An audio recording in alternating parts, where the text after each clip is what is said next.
Hi, I'm Mary Elizabeth Bowden, and I am the professor of trumpet at Shenandoah Conservatory, and that was this year's All Virginia Etude. I hope to share some tips with you on how to learn this quickly. It's a very short piece this year, not too difficult, so the bell is ringing.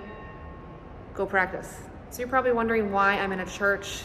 I had a concert here this afternoon with my group Seraph Brass, and so we performed our concert, and now I'm here continuing to play a little bit for you all now, recording this etude.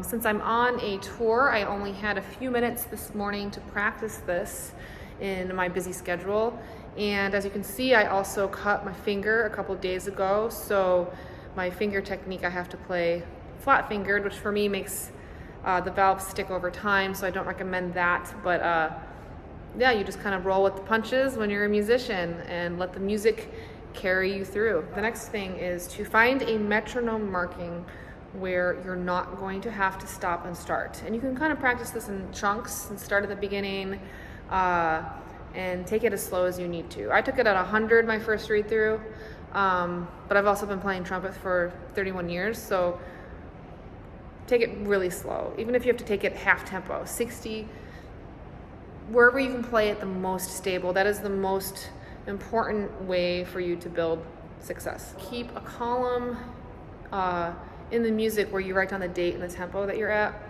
And for those of you who have seen my videos before, you know, you can practice the 16th notes with putting fermatas on each one. So I'm just gonna demonstrate that on bar 4. I'll just do it super quickly because I have to get on the road. I have a 3-hour drive to DC. Here we go. Note number 1, note number 2. Now put a fermata on the 3rd note.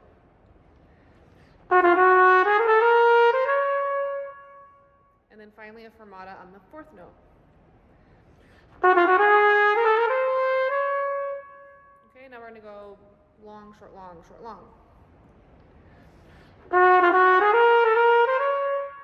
Now flip it and do short, long, short, long, short, long.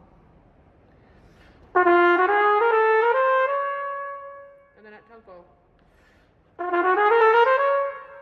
This becomes a lot easier when you become a creative practicer and thinking of different things. The next thing is whenever you see a written F, a higher F, this trigger here exists for a reason.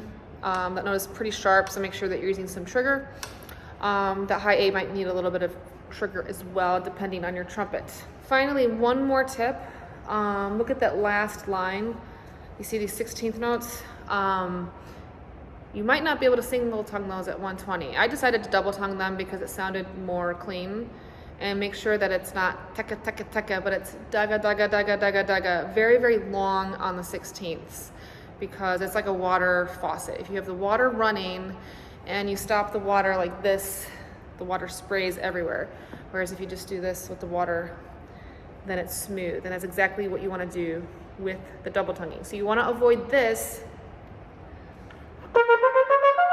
That's a big no-no. Make sure it's really supported and long. Daga, daga, daga, daga. And then when you get it up to speed, keep the length. It's going to sound so much more healthy that way. Okay, I lied. That wasn't the last piece of advice. I forgot there's another thing I want you to look out for. Whenever you see two notes slurred, it's a habit for students to clip the second note. I'll demonstrate on bar 3. There's no dot on the second note, so make sure that you play the second note at the full length of the other note. So rather like this.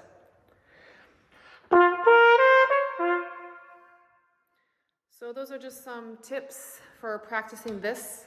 This year's etude is not that hard, so yeah, have a good time practicing. Make sure you start slow and do not rush the process. If you find yourself stopping and starting, that means you're going too fast. So happy practicing and hope to see you soon.